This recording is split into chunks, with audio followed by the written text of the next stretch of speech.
That's always funny. The night, I mean, you're in a booth by yourself, and you know you're going to be there for an hour, 2 hours, 4 hours, whatever. So you relax into it. Nobody's going to come and bother you. And I was working on a show once, and I got in there, and I had Mexican food or Indian food or something like that the night before. And I'm like, well, there's nobody. I mean, it's just me. The hell, right? And I just relaxed into it. I just let it go, and I'm like, okay, whatever. We hadn't even started recording, or we had done some. We were waiting, and I'm like, well, they're not even gonna hear it, where it's silent. I was like, it's silent. And then as soon as I had done it, here's what comes over the mic from the engineer. Hey, the guy who runs the studio, his daughter is here. We told her she could do a couple lines. She's only got a few minutes. We're gonna have her come in and do it right now. And I was like, no. And then it opens the door, and this young girl comes in, and the engineer or the director, and they walk in, and I'm like, maybe they won't notice. And she walks in and she goes. And the director comes in, he goes, Yuri. And he shooed her out, and they aired the room out for a second. I was like, I'm sorry, I didn't know anybody else was coming in. It was my space for 4 hours. No one was to come in. You could have warned me.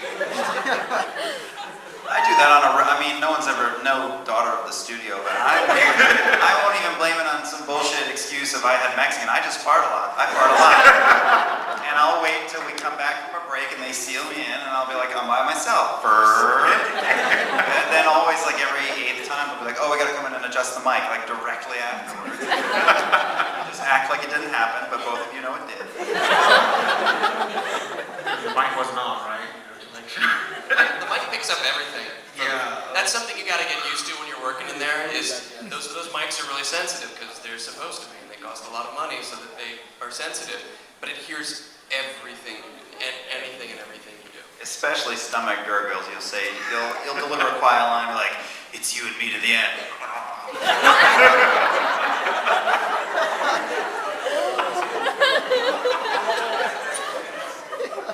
Oh wow.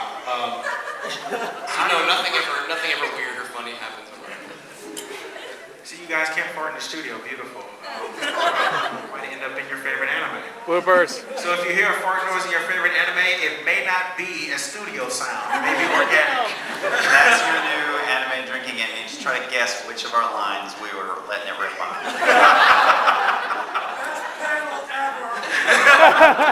Yeah.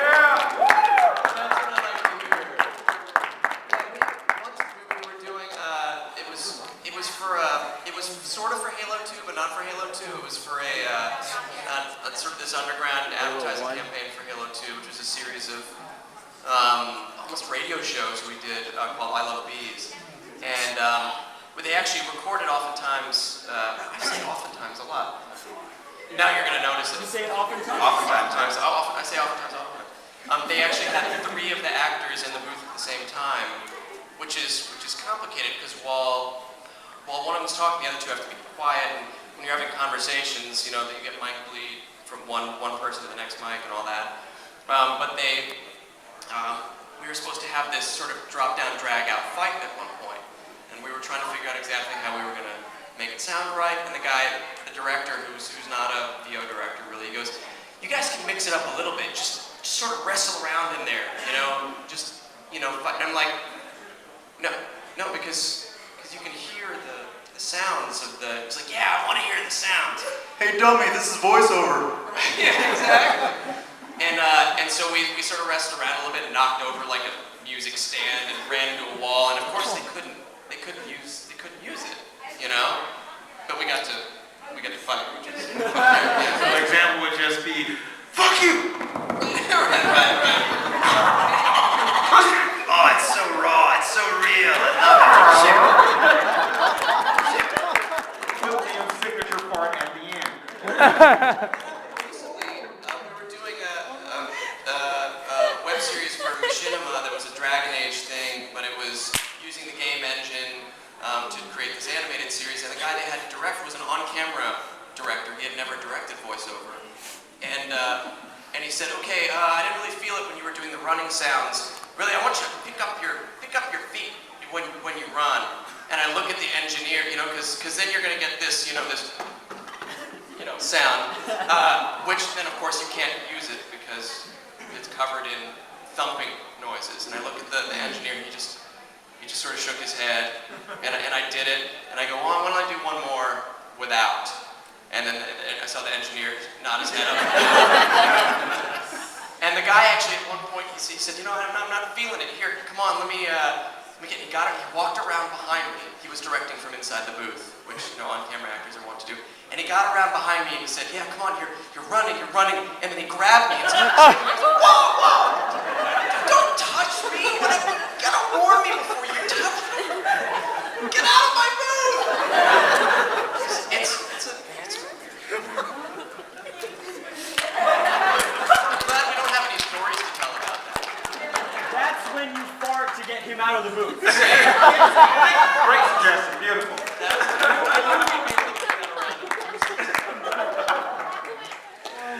Oh, wow. Well, okay. We'll bring it all the way back. What was it like with you guys' very first voice acting session? Taking it back. My first voice acting session was a Right Stuff show called Boogie Pop Phantom. Wow. Hell yeah. All right, so the way I got into this really was I was doing a four-man version of Romeo and Juliet in Cincinnati. I was playing Juliet, and my best role ever, and my nurse was Crispin Freeman, who you all know. And he, at that point, had been doing I have dreams where my nurse is Crispin Freeman. Is he still in your bedroom? those frosted tips. But he'd only been doing it for like a year and a half, so like now he's all meta about it, and it's his whole quest in life. But then he was geeky about it. He'd show up every day to rehearsal with an anime t-shirt on, and by about every day, and like the 10th day he came in, and I finally said, hey, isn't that the little rock dude from Mononoke? And he just vomited all this information about anime on me, and we started watching stuff. And then when I got back to New York, he called me up and said, hey, one of the companies I work with is having an audition, do you want to come? So I left out my window, did a crouch roll, and then ran to the studio and auditioned. But as a director, I know now that like you don't really take risks on new actors, even if you think they're good, because the budgets are small, you don't have a lot of time. It's better to hire this guy because you know he's fast and good than Joe Schmo, because you could come in and you'd be like pulling teeth trying to get what you need.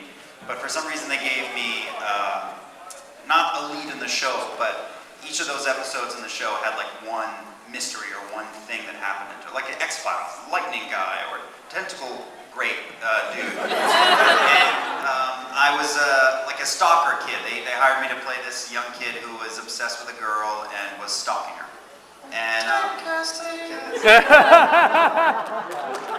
story of his marriage. I'm not but I was working my first session ever on Boogie Pop Phantom, and I thought it was going okay. It was certainly within, it was my type. Now I play big dudes, but that seemed to me to be my type. And we'd been going for about 2 hours, and the guy who was directing, I was in the middle of a take, and sometimes in anime, they'll have lines, they'll be short, or one line or something, but occasionally, it'll be this huge friggin' paragraph that just goes and goes, and the flap just keeps going, and the character's not, the animation's not breathing, because they're in a cartoon, they don't need to breathe, so they can just go like this forever. And so, you gotta take in a huge belly of air and just kind of go, and sometimes you'll only make it halfway, and you'll sort of splice in the second half of it. And I looked at it and was nervous, but I just went,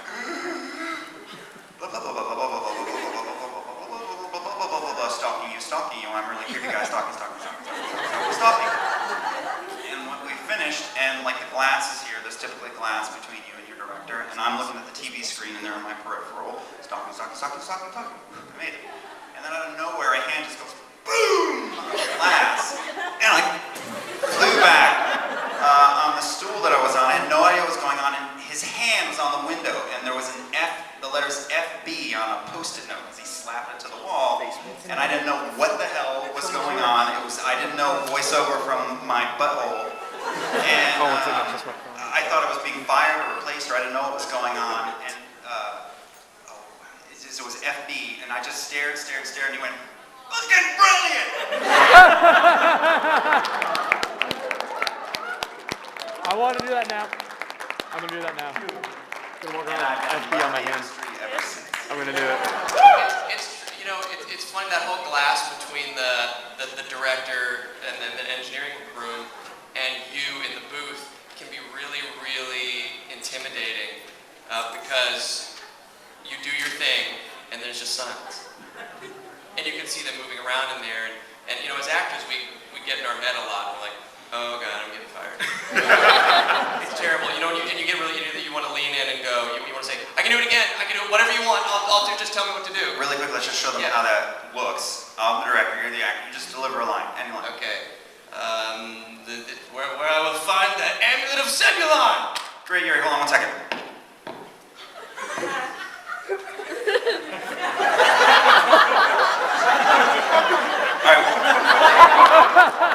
We really like that one. We really like that one. I'm going to save it. Do it again. Do you want me to change it up at all? No, just go again.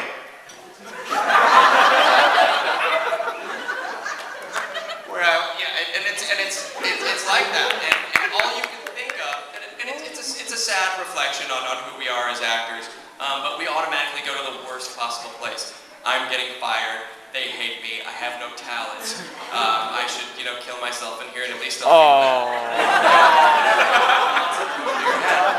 And that happened to me. I remember once in where and you can tell sometimes when you're having trouble giving them what they want. You've done it several times, and they try to give you different directions, but you can tell that you're not giving them what they sort of have heard in their head. And I remember doing that. It was on a video game once, and it was one line over and over, and I clearly didn't get it. And they're like, yeah, hold on a second. And then I try not to look through the glass because it always psychs me out. So but I was looking over, and it looked like they were arguing in there over something, and then I saw one guy, hold up his hand, get on the phone, and I'm like, oh, they're calling the guy who I beat out for the role. They're trying to see if he's available. I know they are, and this is terrible. This is terrible. I'm fired. I'll never work again. They'll tell everybody in the world that not to hire me, and I was sweating, and the longer it went on, the more it was terrible, and finally the director he sort of looks over, and he must have seen me, like this. Up at the glass. And he goes, and he leans over and he goes, oh, hey, sorry, Yuri, sorry about all that. We're trying to figure out what we want for lunch. We just had Thai. We've had Thai food for like 3 days in a row now, and he wants Thai again. And do you want some food? Do you want us to order you lunch? And I was just like, no. Whatever you want. I created. We have great imaginations. We established that. I created that. I just wish I could create something better than I'm getting fired. My Little Ponies. I'm going to Look give at My you a Little piece of Ponies. career advice, having been in that booth and been in a situation. Yes. I tend to work differently, which is why I've probably been fired twice or 2 weeks. But it's actually pretty funny because for me, they'll be looking in the booth and they'll have their conversation going on, and I'll be looking at them and I watch them. And me being the kid that I am, I dub them. So they could be having any kind of conversation about process, and based on the intensity that they're having it, tells me what the situation is. Sam, you've been sleeping with my wife. I have not. I've been sleeping with your dog. It just gets worse from there. It's much more fun Oh man, than when you do it. once your imagination goes down that dark path, it just never comes back. So, of course, after they come back, so could you read that line again? Wait a minute. Please. Yeah. Just wait. I got you. I'm laughing. Excuse me, I'm laughing. I just close my eyes and